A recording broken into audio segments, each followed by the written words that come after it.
শেষবারের মতো চাষ দিলাম এবং জমিতে সার প্রয়োগ করলাম। এখন আমার জমি রেডি পেঁয়াজ এবং রসুন রোপণ করার জন্য। হ্যালো এভরিওয়ান, আসসালামু আলাইকুম। আশা করি সকলে ভালো আছেন। আল্লাহর রহমতে আমিও ভালো আছি। আজ আমি সকালে ঘুম থেকে উঠে আমার জমিতে সার প্রয়োগ এবং শেষ চাষ দিব। তার জন্য আমি সকালে উঠে সারগুলো ভাগ ভাগ করছি। ভাগ ভাগ করার কারণ, আমার ৩টি জমি। একটি জমিতে রসুন করব আর ২টি জমিতে পেঁয়াজ করব। প্রত্যেকটা জমির পরিমাণ ৫ কাঠা করে। তো প্রত্যেক জমির জন্য আমি আলাদা, আলাদা বস্তায় আলাদা, আলাদা সার সব এক জায়গায় মিশ্রিত করে প্যাকেট করব। তো সেই জন্য সকালে ঘুম থেকে উঠে আমি বস্তাগুলো প্যাকেট করলাম এবং ওই সারগুলো জমিতে নিয়ে আসলাম। নিয়ে এসে সব ওষুধ এবং সার একসাথে মিক্স করছি। জমিতে সুন্দরভাবে সার প্রয়োগ করার আগে আমরা সারগুলো ভালোভাবে মিক্স করে নিচ্ছি। দেখতে পাচ্ছেন, মিক্স করার পর আমরা পুরো জমিতে এগুলো সার বুনে দিব। বুনে দেওয়ার পর এই জমিতে সুন্দরভাবে চাষ দিব। চাষ দেওয়ার পর উঁচু নিচু যেগুলো জায়গা আছে ওগুলো সব সুন্দর করে সমান করে দিব। দেওয়ার পর আমাদের এখানে কাজ শেষ।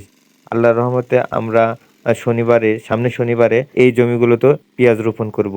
তো আপনারা দেখতে পাচ্ছেন সুন্দরভাবে আমরা জমি চাষ দিচ্ছি। আপনারা সামনে যে ২ জমি দেখতে পাচ্ছেন ওই ২ জমিতে আমি পেঁয়াজ রোপণ করব। এখানে এই ২ জমি একসাথে লাগালাগি এবং তার অপোজিটে আরেকটি জমি আছে যেটা আমার ঘাসের জমি ছিল, আপনারা জানেন। ওই জমিতে মূলত আমি রসুন রোপণ করব। তো একটু পরে আমি আপনাদেরকে রসুনের জমিটা দেখাবো। তো ভিডিওটি দেখতে থাকুন।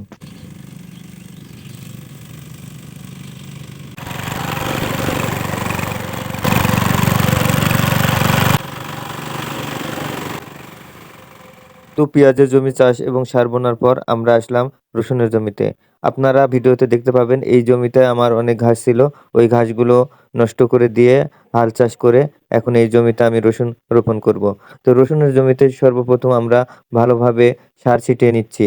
সার ছিটানোর পর আমরা পাওয়ার টিলার দিয়ে এই জমিটি ভালোভাবে চাষ দিয়ে নেব।